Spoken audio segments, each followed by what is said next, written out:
നമസ്കാരം. നമ്മുടെ കൂടെയുള്ളത് രതീഷ് കൃഷ്ണൻ, JSK, സുരേഷ് ഗോപി, നമ്മുടെ കേന്ദ്രമന്ത്രി നായകനാവുന്ന, അനുപമ പരമേശ്വരൻ നായികയാവുന്ന ഒരു ഗംഭീര ചിത്രമാണ്.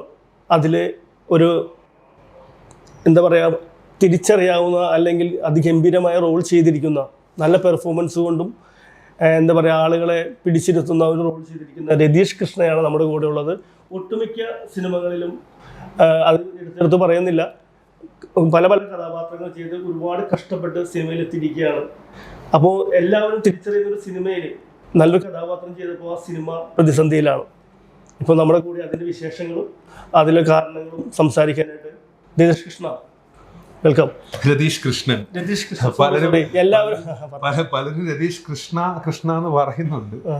Actor Krishnan, Ratheesh Krishnan, James Bond എന്നൊക്കെ പറയുന്നത് അത് ട്രോളിനുള്ളതാണ്. അപ്പോൾ welcome to our channel, our team. അപ്പോൾ എന്തൊക്കെയാണ് ഈ പറയുന്ന സന്തോഷത്തിലാണ്, വേറൊന്നുമല്ല.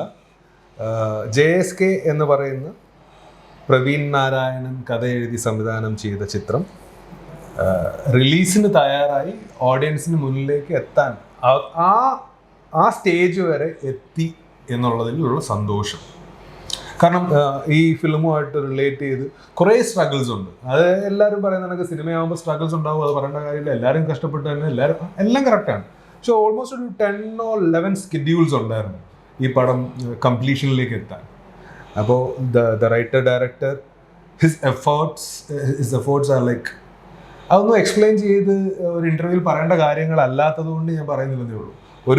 ഒരു സിനിമയ്ക്ക് വേണ്ടി ഒരാൾ ഓടാവുന്നതിൻ്റെ മാക്സിമം അങ്ങേര് ഓടി, അങ്ങനെ ഓടി നടന്ന് കോർഡിനേറ്റ് ചെയ്ത് ഓരോന്നും വട്ടം എത്തിച്ച് റിലീസിൻ്റെ ലെവലിൽ എല്ലാം സെറ്റ് ചെയ്ത് ഒരു ഡേറ്റ് ഫിക്സ് ചെയ്തതിന് ശേഷം പുള്ളിയുടെ പറയുന്നു പുള്ളിയുടെ ക്യാരക്ടറിന്റെ പേര് മാറ്റണം. അല്ല, ഒരു കാര്യം ഞാൻ ചോദിച്ചോളൂ, ഇത് എത്ര നാളെ ഷൂട്ടിംഗ് തുടങ്ങിയത്? ഒരു പ്രോസസ്സ് കഴിഞ്ഞ് സെൻസർ കഴിഞ്ഞ് കുറച്ച് കാലമായി എന്ന് പറഞ്ഞാൽ ഒരുപാട് കാലം അങ്ങനല്ല.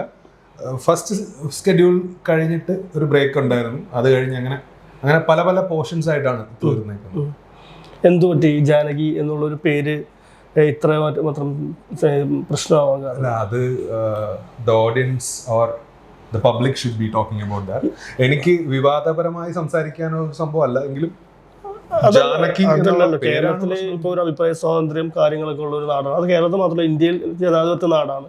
ഇപ്പൊ ജാനകി എന്നുള്ളൊരു പേര് ഇത്ര ഇഷ്യൂ ആയിട്ട് ഇത് ഗവൺമെന്റ് ആണോ അതിന് പ്രശ്നം? അത് സെൻസർ ബോർഡ് ഫുൾ സെൻസറിങ് കഴിഞ്ഞ് UA സർട്ടിഫിക്കറ്റ് കിട്ടിയ ഒരു മൂവി എന്തുകൊണ്ട്?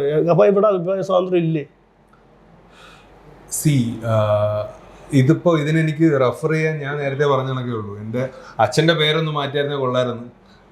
അച്ഛനെ എല്ലാവരും ഉണ്ണി എന്നാണ് വിളിക്കുന്നത്, അമ്മയെ സീത എന്ന് വിളിക്കുന്നുണ്ട്. റാമായിരുന്നെങ്കിൽ പൊളിച്ചേനെ എന്നുള്ളൊരു ചിന്ത ഉണ്ടായിരുന്ന ഒരു കൊച്ചു പയ്യൻ. ഞാൻ ഒരു 7 വയസ്സ് 6 വയസ്സുള്ളായിരുന്നപ്പോൾ ഞാൻ ചിന്തിച്ചിരുന്നു.